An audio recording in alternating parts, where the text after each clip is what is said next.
On this episode of Lapeef, Let's Talk. The people that are cutthroat, it's either you on or off.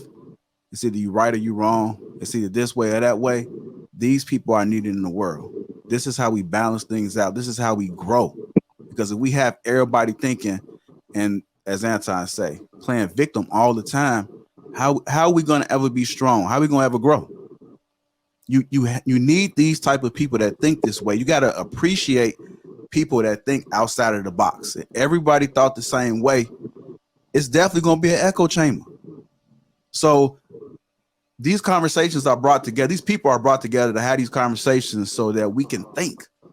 We may not have a solution right now, but when you leave this podcast right now, just think about what we're saying. You don't have to agree right now, but just consider it. Just consider. I don't care if it's 2%. Just consider it. Because 5 days from now, this shit might make sense. Replay this shit. Actually, we know they tend to move the same. Okay. Rilla, would you cut your daughter off completely?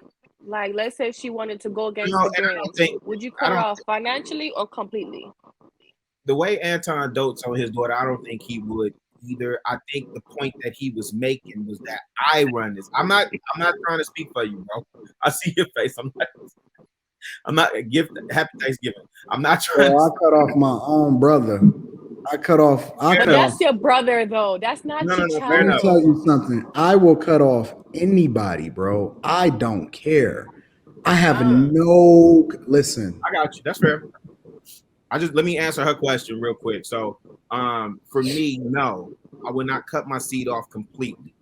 There are areas that I would have, anyway, no.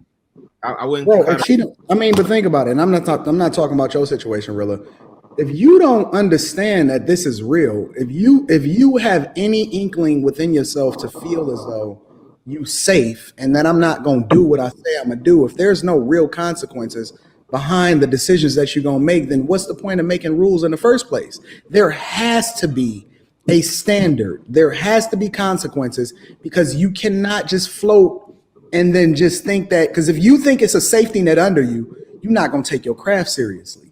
You're not going to take these lessons that I'm giving you seriously. But if you know it's consequences under there, if you know that if you slip off that rope, you dying and it ain't no net up under you, you're going to move a little bit differently. It's got to be consequences. It has to be very firm, clear-cut consequences that come along with your actions. Otherwise, what's the point of me making the rule in the first place if you can just break it and do what you want to do? That safety net is killing folk, man. It is killing folk. Hey, Zoe, to answer your question, I think Anton kind of took the answer away from me. Me knowing Anton for a while, I kind of know it's kind of like cutthroat. And I think he did a perfect example. Think about your wife, right? If you set some rules in place and she violates, if she's seeing any type of weakness within those rules, then she gonna violate you. She gonna disrespect you. So if you put it in a certain way where this is the way it's gonna be, 9 times out of 10, she's not gonna play with that fire.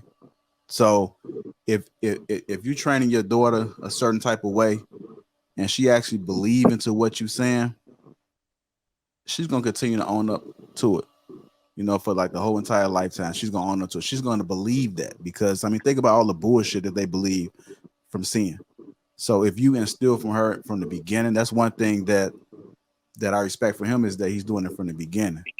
So me, I don't think I necessarily did it from the beginning. So now my challenge is a little bit different, but I don't see anything wrong with Anton. And I think that moving forward, we have to instill these values and, like how we want to see our future when it comes to our children from the start.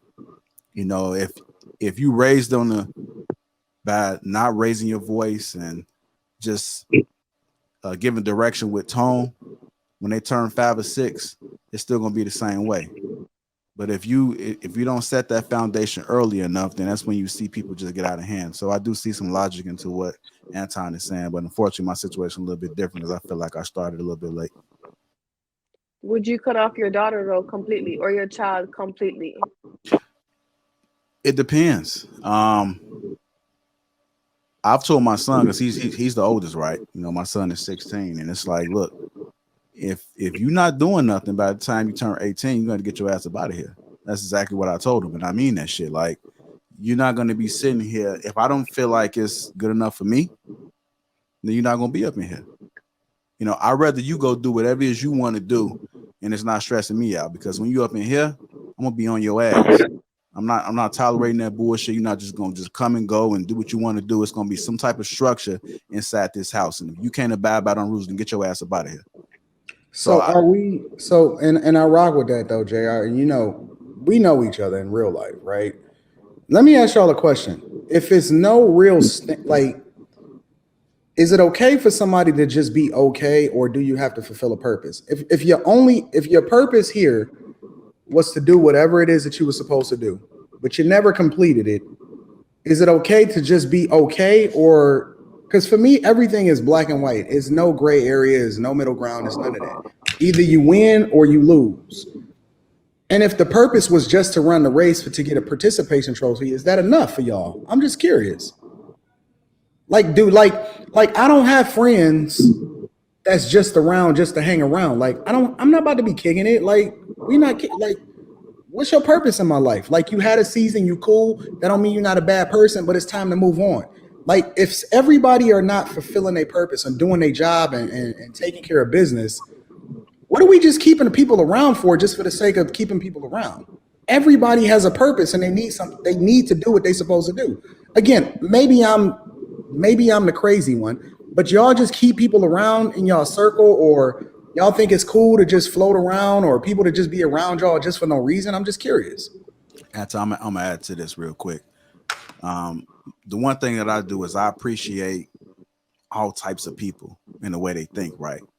So I'm not necessarily talking about y'all, but it's just for the people that's watching as well. If we don't have people that's going against the grain, we will never grow. We will never be able to learn and understand. You know, the people that are cutthroat, it's either you on or off. It's either you right or you wrong. It's either this way or that way. These people are needed in the world. This is how we balance things out. This is how we grow. Because if we have everybody thinking, and as Anton say, playing victim all the time, how are we going to ever be strong? How are we going to ever grow? You need these type of people that think this way. You got to appreciate people that think outside of the box. If everybody thought the same way, it's definitely going to be an echo chamber.